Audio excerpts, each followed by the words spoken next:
Assalamualaikum warahmatullahi wabarakatuh. Perkenalkan, saya Rafiun Najah dengan NIM 4302002000045. Di sini saya akan menjelaskan sedikit materi mengenai analisis pengelolaan organisasi dengan tema strategi dalam pemecahan masalah dan pembuatan keputusan. Yang pertama yaitu mengenai sikap pemecah masalah. Pemecahan masalah dalam organisasi. Organisasi selalu dihadapkan pada berbagai masalah, mulai dari yang bersifat strategis sampai dengan yang bersifat operasional. Masalah-masalah yang bersifat operasional paling sering terjadi dan dihadapi oleh para pekerja tingkat operasional. Dalam hal ini, pencapaian tujuan organisasi ikut ditentukan oleh efektivitas pemecahan masalah yang dilakukan para pekerja operasional. Berikut ini diuraikan contoh-contoh tentang hal tersebut. Keberhasilan perusahaan-perusahaan Jepang terutama terletak pada faktor pengembangan pola pemecahan masalah dalam kelompok ataupun group problem solving. Pola ini merupakan upaya organisasi untuk meningkatkan motivasi kerja serta efektivitas pemecahan masalah dalam rangka peningkatan kualitas secara terus-menerus ataupun continuous quality improvement.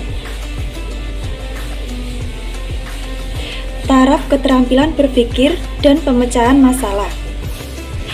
Bibin Rubini 2013 mengutip pendapat Costa mengkategorikan keterampilan berpikir tingkat tinggi atas 4 kategori, yaitu yang pertama pemecahan masalah ataupun problem solving. Dalam kategori ini digunakan proses berpikir dasar untuk memecahkan kesulitan ataupun problem yang diketahui, menyusun fakta-fakta tentang kesulitan tersebut, serta menentukan informasi lain yang dibutuhkan. Yang kedua yaitu pengambilan keputusan ataupun decision making. Kategori ini menggunakan proses berpikir dasar untuk memilih respon terbaik di antara beberapa opsi, menyusun informasi yang diperlukan dalam topik, membandingkan keuntungan dan kerugian dari beberapa pendekatan alternatif. Yang ketiga yaitu berpikir kritis ataupun critical thinking. Kategori ini menggunakan proses berpikir dasar untuk menganalisis argumen dan mengembangkannya dalam pengertian dan interpretasi tertentu. Yang keempat yaitu berpikir kreatif ataupun creative thinking. Kategori ini menggunakan proses dasar untuk mengembangkan atau menemukan ide-ide novel, estetika konstruktif ataupun produk yang dihubungkan dengan persepsi-persepsi seperti konsep dan menentukan aspek berpikir intuitif serta aspek berpikir rasional.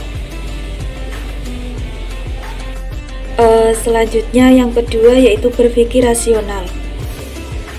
Berpikir rasional sendiri dalam perjalanan hidupnya, pada tiap penggal waktu, manusia senantiasa dihadapkan pada masalah-masalah yang menuntut untuk selalu dipecahkan serta diselesaikan.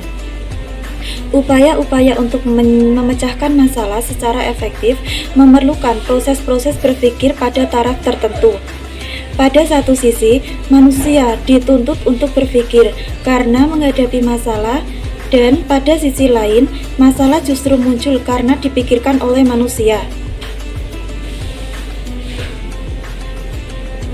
Bibin Rubini 2013 mengemukakan bahwa proses berpikir dapat dikelompokkan dalam berpikir dasar dan berpikir kompleks. Berpikir dasar merupakan gambaran dari proses berpikir paling sederhana dengan menggunakan rasio rasional.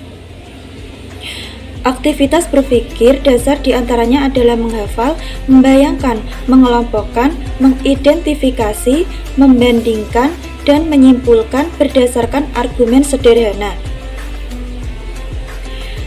Sementara itu, aktivitas berpikir kompleks ataupun berpikir tingkat tinggi diaktualisasikan dalam kategori pemecahan masalah yang tidak dikenal. pengambilan keputusan berdasarkan berbagai alasan dan rasional yang lebih kompleks, menganalisis dan mengsintesis secara kritis berbagai fenomena ataupun problema, atau memikirkan langkah atau ide-ide kreatif. Terima kasih, itu tadi yang dapat saya sampaikan, kurang lebihnya mohon maaf.